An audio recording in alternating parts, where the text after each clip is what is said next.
how did you go about staying healthy throughout the whole year and, like, going from activating your slow twitch muscles and running, 50 miles, like a 100K to also running some, 252 at Boston and a 244 at Chicago? Yeah, good question. I feel like a lot of it has to do with just I've been running for like 5 years, sort of consistently. So I started in like 2018.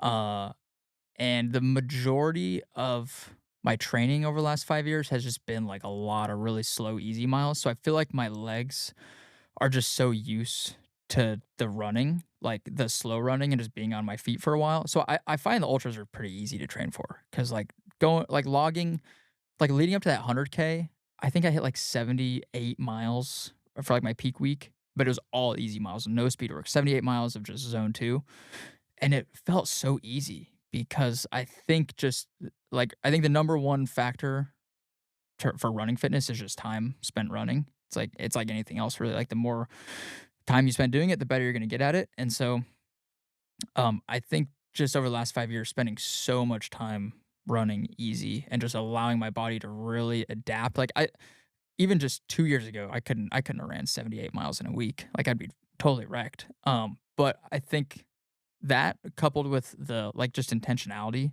of everything and like really easing into everything.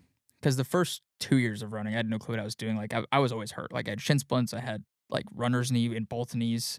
I had like Achilles things. I was just always injured and I had something going on. Because I was just going way too hard all the time. Like at my very first race I did was like a 43-mile race in the mountains, which was just stupid because I didn't have any endurance, like no build up into it.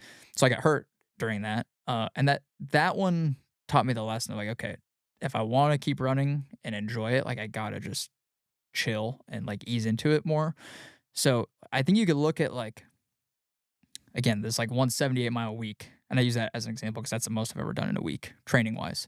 You could look at that 1 week and think like, "Oh, this guy is crazy fit," but it was also like the 5 years leading up to that. Like I wasn't just, born to be able to go run 78 miles in a week. I had to ease into this over the last few years. So, I think that's a big part of it. I think the strength training is huge too. Like once I started implementing consistent strength training, like really intentional strength training, like the single leg stuff specifically, that's where I noticed like I don't even get sore anymore. And I think a lot of it's the strength training. And just movement. Like I always say, motion is lotion.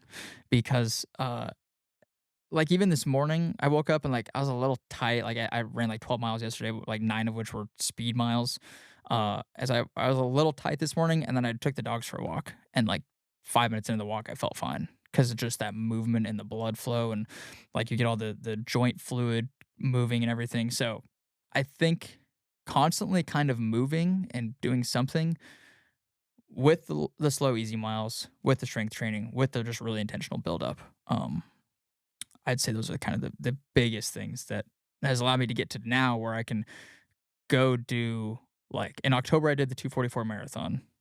Like 6 weeks later I did the 100K parking lot ultra, and then 3 weeks after that I did the sub 5 mile and the deadlift. So I think just being able to bounce between all those different things is just kind of a culmination of those things I just said.